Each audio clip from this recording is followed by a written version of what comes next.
धर्म युद्ध में खड़ा टेढ़ी टांग वाला रे।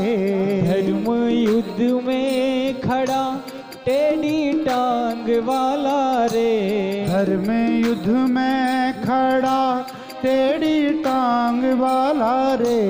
धर्म युद्ध में खड़ा टेढ़ी टांग वाला रे। टेढ़ी टांग वाला रे, गीता ज्ञान वाला रे। टेढ़ी टांग वाला रे, टेढ़ी टांग वाला रे। टेढ़ी टांग वाला रे, गीता ज्ञान वाला रे। टेढ़ी टांग वाला रे, गीता ज्ञान वाला रे। गाओ गोविंद हरि बोल, राधे माधवारी। गाओ गोविंद गोपाल राधा माधवा रे। गाओ गोविंद गोपाल राधे माधवारी। गाओ गोविंद गोपाल राधा माधवा रे। राधा माधवा रे, राधे माधवा रे। राधे माधवा रे, राधे माधवा रे। राधे माधवा रे, राधे माधवा रे। राधे माधवा रे, राधे माधवा रे। गाओ गोविंद गोपाल राधे माधवारी। गाओ गोविंद गोपाल राधे माधवा रे। गाओ गोविंद गोपाल राधे माधवारी। गाओ गोविंद गोपाल राधा माधवा रे। गाओ गोविंद गोपाल राधे माधवारी। गाओ गोविंद गोपाल राधा माधवा रे। राधा माधवा रे, राधा माधवा रे। राधा हे माधवा, राधा माधवा रे। राधा माधवा रे, राधा हे गोपाल राधा माधवा रे। राधा हे माधवा रे, राधा माधवा रे। राधा माधवा रे, राधा माधवा रे। प्रेम से बोलिए गोविंद भगवान की।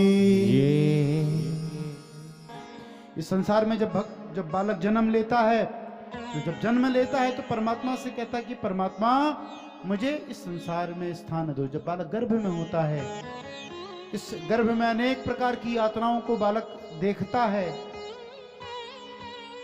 और जब यातना होती है ना गर्भ के अंदर, बहुत तड़पता है बालक।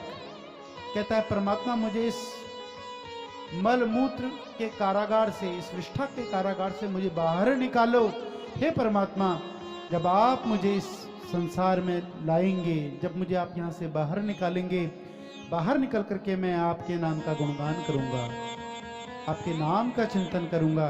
लेकिन मनुष्य क्या करता है, जब इस संसार में मनुष्य आता है और जब इस संसार को देखता है तो माया रूपी आवरण उसको घेर लेता है। ये रिश्ते नाते क्या हैं? ये माया का आवरण तो है। ये हमारी माँ है, ये हमारे पिता हैं, ये हमारा भाई है। यही इस संसार में ये माया का आवरण हमको घेर लेता है, और धीरे धीरे हम जिस कार्य के निमित्त यहाँ आए हैं, जिन 84 लाख योनियों में भटकने के बाद हमको यह मनुष्य शरीर मिला, किस लिए मिला? उस परमात्मा को की प्राप्ति हेतु, उस परमात्मा के हम कितने समीप जा सकें। लेकिन इस माया के आवरण में हम बंध जाते हैं माताओं। तो हमें अपने जीवन को प्रशस्त करना है परमात्मा के चरणों में। देखिए, कलयुग का तो बड़ा प्रभाव कहा गया। कलयुग केवल नाम है धारा। सतयुग में हजारों हजार वर्ष तक तप करने पर जो परमात्मा की प्राप्ति होती थी,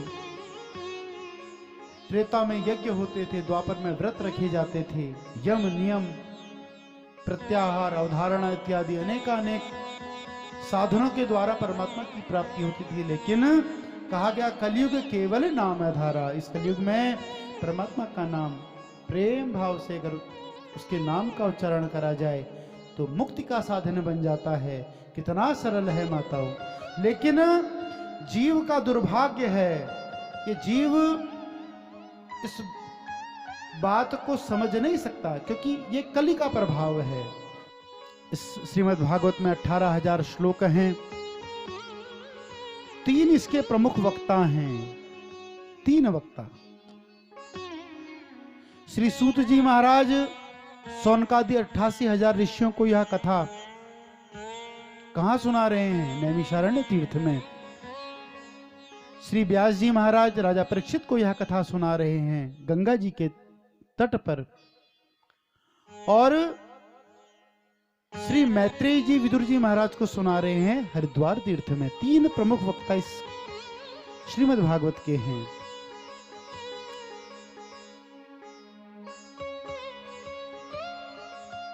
भगवान की कथा ये सहज ही प्राप्त नहीं होती माताओं। जन्म लग जाते हैं, जन्म जन्मांतर लग जाते हैं। अनेकानेक योनियों में घिसटते हुए व्यक्ति को यह मनुष्य शरीर प्राप्त होता है। क्षिति जल पावक गगन समीरा, पंच रचित यह अधम शरीरा। किस प्रकार से इस शरीर की उत्पत्ति होती है, किस प्रकार से हमको यह मानव शरीर प्राप्त होता है, और अंत में हम इस मनुष्य शरीर को व्यर्था गंवा देते हैं। इस मनुष्य तन को शुद्ध करने हेतु हमें भगवान का नाम अवश्य लेना चाहिए। चाहे हमें कितना भी समय मिले, 1 घड़ी, आधी घड़ी, आधी की पुण्य आधी, जितना भी समय परमात्मा की कथाओं के लिए मिले, हमें परमात्मा का नाम लेना चाहिए। आइए श्रीमद् भागवत के प्रथम श्लोक में प्रवेश करते हुए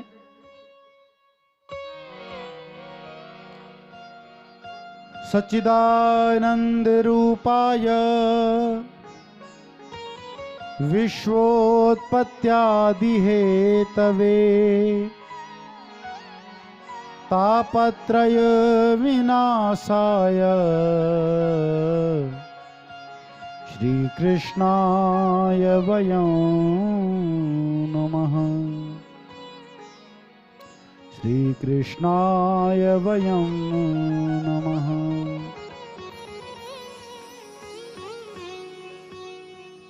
सच्चिदानंद रूपाय। सबसे पहले भगवान के स्वरूप का वर्णन श्रीमद् भागवत जी के इस मंगलाचरण में किया गया। और मंगलाचरण क्यों किया जाता है? मंगलाचरण का तात्पर्य है कि हम जिस ग्रंथ में प्रवेश करने जा रहे हैं, इस ग्रंथ को हम क्यों सुने। ये मनुष्य का स्वभाव है, जब मनुष्य कुछ भी कार्य करता है तो जानना चाहता है कि इस कार्य को करने से हमें क्या प्राप्त होगा, क्या प्राप्त होगा। इस संसार में कोई भी व्यक्ति ऐसा नहीं है कि जो बिना किसी स्वार्थ की किसी कार्य को करता हो। हम भगवान की पूजा करते हैं, उसके पीछे हमारा स्वार्थ है कि परमात्मा हमारे घर को भरपूर रखेगा, हमारे जीवन में किसी प्रकार की कोई कमी नहीं होने देगा।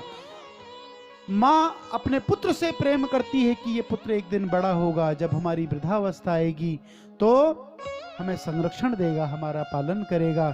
इस संसार में कोई भी नाता है, कोई भी रिश्ता है, हर किसी के पीछे कोई न कोई स्वार्थ है? कहा गया इस संसार में मनुष्य तो मनुष्य, अगर देवता भी हैं तो देवता भी स्वार्थ की प्रीति उनकी है। गोस्वामी तुलसीदास जी तो लिखते हैं, सुर नर मुनि जन किया रीति, सुर नर मुनि जन किया रीति, सुर नर मुनि जन किया रीति, सुर नर मुनि जन किया रीति, स्वार्थ लाग करहीं सब प्रीति, स्वार्थ लागी करहीं सब प्रीति, स्वार्थ लाग करही सब प्रीति स्वार्थ लागी, करही सब प्रीति सुर नर मुनि जन किया हरीति सुर नर मुनि जन किया हरीति। इस संसार में चाहे वो मनुष्य है चाहे वो देवता है, सुर नर मुनिजन की यह रीति, और स्वार्थ लाग कर ही सब प्रीति। बिना स्वार्थ के कोई प्रेम नहीं करता, हर किसी के प्रेम में कुछ न कुछ स्वार्थ है। तो महात्म कहता है, महात्म का तात्पर्य ही यह है कि हम इस श्रीमद् भागवत ज्ञान यज्ञ को करने जा रहे हैं, इसको करने से हमें क्या प्राप्त होगा, क्या प्राप्त होगा।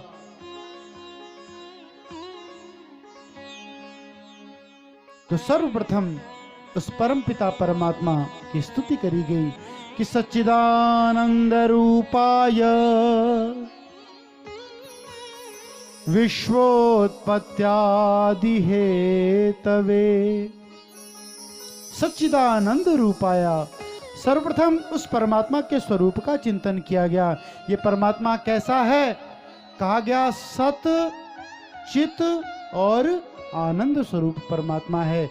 सत क्या है, कहा गया सत कहिए जो बिनसे नाही, जिसका कभी अभाव नहीं होता, जो पहले भी था आज भी है और अंत में भी रहेगा। इस संसार में चाहे मनुष्य शरीर है, चाहे पत्थर है, पहाड़ है, वृक्ष है, जो कुछ भी इस संसार में दृश्यमान है, देखा जाने वाला है, वो सभी नश्वर है। और जो नश्वर नहीं है वही परमात्मा है, जो पहले भी था अभी है और अंत तक रहेगा, वही सत्य है। यद्यपि इस संसार में, इस संसार के प्रत्येक कण में भगवान विद्यमान है। गोस्वामी तुलसीदास जी ने लिखा, सिया राम मैं सब जग जानी और करहूं प्रणाम जोरी जुग पानी। इस संसार के प्रत्येक कण में परमात्मा विद्यमान है, लेकिन हमें वह परमात्मा दिखाई क्यों नहीं देता, हम क्यों नहीं देख पाते। तो जरा विचार करिए, क्या हमारे पास वह आंखें हैं जिन आंखों से हम परमात्मा को देख सकें? वह नयन हमारे पास नहीं है। इन आंखों में माया रूपी आवरण पड़ा हुआ है, पर्दा पड़ा हुआ।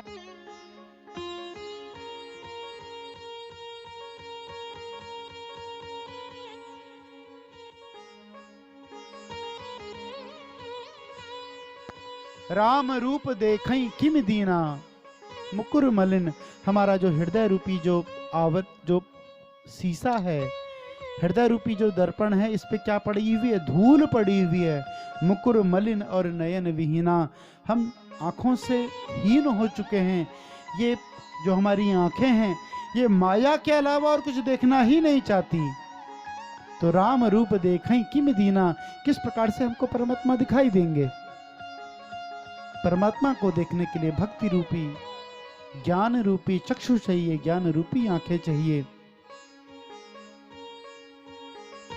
गोस्वामी तुलसीदास जी ने लिख तो दिया कि सिया राम मैं सब जग जानी। अच्छा, एक बात और, जब गोस्वामी जी रामचरितमानस का निर्माण कर रहे थे, एक एक चौपाई लिखते जाते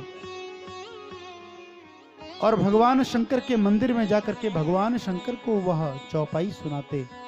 जब मन में, जब प्रथम बार इस चौपाई का निर्माण किया, इस चौपाई को लिखा कि सिया राम मैं सब जग जानी। इस सकल संसार में, इस सकल संसार के प्रत्येक पदार्थ में भगवान बैठता है, कण कण में भगवान विद्यमान है।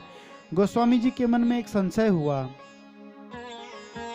कि मैंने लिख तो दिया कि इस प्रत्येक कण में भगवान विद्यमान है, लेकिन भगवान विद्यमान है भी या नहीं है? विचार करने लगे। कहा कि चलो इसका परीक्षण किया जाए कि इस संसार में प्रत्येक जीव में परमात्मा विद्यमान है कि नहीं है। तो क्या करें? मार्ग में चले जा रहे थे और मन में उच्चारण कर रहे थे, सिया राम मैं सब जग जानी, इस संसार के प्रत्येक जीव में परमात्मा है। मार्ग में जा रहे थे तो आगे से कुछ लोग दौड़ते हुए गोस्वामी जी की ओर भागे। लोगों ने प्रश्न किया, अरे भैया क्यों भागे जा रहे हो? कहा कि पीछे एक बैल दौड़ा चला आ रहा है और मार्ग में जो कोई भी आता है उसको मार करके चला जाता है। गोस्वामी जी ने मन में विचार किया, नहीं नहीं, अरे जो परमात्मा मेरे हृदय में है, जो परमात्मा मेरे अंदर है, वो परमात्मा उस बैल के अंदर भी अवश्य होगा। आज इस बात का परीक्षण कर लेते हैं कि मैंने यह जो लिखा कि संसार के कण कण में परमात्मा है, यह बात सत्य है या नहीं है। इस बात को हम विचार कर लेते हैं। लोग भागे चले आ रहे हैं। एक छोटा सा बालक भागा भागा गोस्वामी जी के पास आया, कहा, अरे बाबा इस मार्ग से हट जाओ, एक बैल दौड़ा चला आ रहा है, आपको मार करके चला जाएगा। गोस्वामी जी ने कहा, नहीं चिंता मत करो, चिंता मत करो, क्योंकि मन में विचार है कि आज इस चौपाई की परीक्षा लेनी है। बालक ने समझाया, अरे बाबा मान जाओ, सभी को मारता हुआ आ रहा है, आप हट जाइए मार्ग से। लेकिन बाबा माने नहीं। और थोड़ी देर बाद उसी मार्ग पर चलते हुए जब गोस्वामी जी उस मार्ग पर चले जा रहे हैं, ये बैल आया है और इसने गोस्वामी जी को जोर से टक्कर मारी। गोस्वामी जी दूर जा करके गिरे हैं। शरीर को बड़ा कष्ट हुआ। अब शरीर तो शरीर है, चाहे हमारा है चाहे किसी का भी हो, शरीर में कष्ट हुआ और मन में बड़ी व्यथा हुई। शरीर का जो दुख है वो दुख है, लेकिन मन में सबसे बड़ा कष्ट यह है कि मैंने लिखा, सिया राम मैं सब जग जानी, इस संसार के प्रत्येक जीव में परमात्मा है, तो क्या वो परमात्मा मुझे देख नहीं पाया अपने भक्त को? मेरे साथ ऐसा अनर्थ क्यों हुआ? मुझे यह कष्ट क्यों हुआ? मैं तो उस परमात्मा को विश्वास में लेते हुए इस मार्ग पर चला जा रहा था। फिर जब उस जीव के अंदर भी परमात्मा है तो क्या मुझे नहीं देखा परमात्मा ने? मन में विचार करने लगे कि आज जा करके इस चौपाई को मैं रामायण से काट दूंगा। और जब मंदिर में पहुंचे और मंदिर में पहुंच करके जो ही इस चौपाई को काटने लगे तो कहते हैं हनुमान जी महाराज प्रकट हुए, क्योंकि हनुमान जी के द्वारा ही बाबा तुलसीदास जी को यह रामचरितमानस लिखवाई गई है। हनुमान जी ने कहा, अरे बाबा क्या करते हो, क्यों इस चौपाई को काट रहे हो? कहा कि मुझे ऐसा प्रतीत होता है कि यह जो चौपाई है यह असत्य है। कहा कि तुम्हें ऐसा क्यों लगा?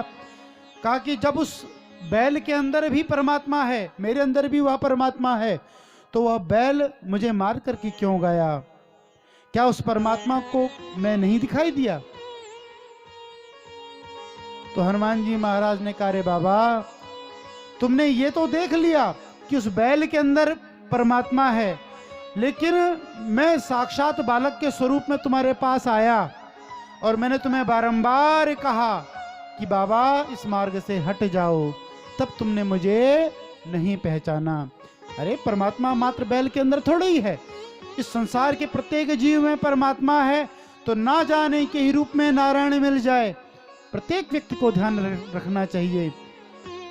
इसीलिए तो कहा गया कि रहे मन इस संसार में सब तो मिलिए धाय, और ना जाने के ही रूप में नारायण मिल जाए। नारायण किस रूप में हमारे सामने आ जाएं ये पता थोड़ी है। तो सबसे प्रेम इस संसार में प्रत्येक जीव से प्रेम करो, प्रत्येक मनुष्य से प्रेम करो। तो सिया राम मैं सब जग जानी, इस संसार में हर जगह परमात्मा विद्यमान है, लेकिन परमात्मा दिखाई नहीं देता हमको। जब तक भक्ति रूपी ज्ञान रूपी चक्षु हमारे पास नहीं होंगे, परमात्मा दिखाई नहीं देगा। सत्य स्वरूप में परमात्मा इस संसार में विद्यमान है, था और सदैव रहेगा। कैलाश शिखर पर बैठे हुए भगवान भूत भावन भोलेनाथ, जो सदैव भगवान के नाम का सुमिरन करते हैं। भगवती मां पार्वती ने जब प्रश्न किया, अरे बाबा इस संसार में सत्य क्या है, हमें सत्य बताइए, क्योंकि आप तो अनुभवी हैं। कहा गया इस संसार में भगवान शंकर से बड़ा कथावाचक कोई नहीं हुआ, और कथा का रसिक भी भगवान शंकर से बड़ा कोई नहीं हुआ। भगवती माँ पार्वती ने प्रश्न किया, अरे बाबा हमें बताइए इस संसार में सत्य क्या है। भगवान शंकर ने अपना अनुभव समस्त लोगों को दिया। कोई भी अपना अनुभव ऐसे नहीं बांट देता। किसी भी कार्य को करने से जो अनुभव प्राप्त होता है यही तो हमारी पूंजी है। लेकिन जो संत हैं वो अपनी पूंजी को प्रदान कर देते हैं, बांट देते हैं। भगवान शंकर ने अपना जो अनुभव है मां पार्वती को बताया। उमा कहूँ मैं अनुभव अपना, और सत हरि भजन सत हरि भजन जगत सब सपना, उमा कहूँ मैं अनुभव अपना। हे पार्वती, इस संसार में परमात्मा या परमात्मा का नाम ही एकमात्र सत्य है, उसके अलावा सत्य कुछ भी नहीं है। तो वही सत्य स्वरूप जिसका श्रीमद् भागवत में हम पूजन कर रहे हैं, सत्य चित और आनंद। ये चित क्या है? ज्ञान, ज्ञान रूपी प्रकाश ही चित है।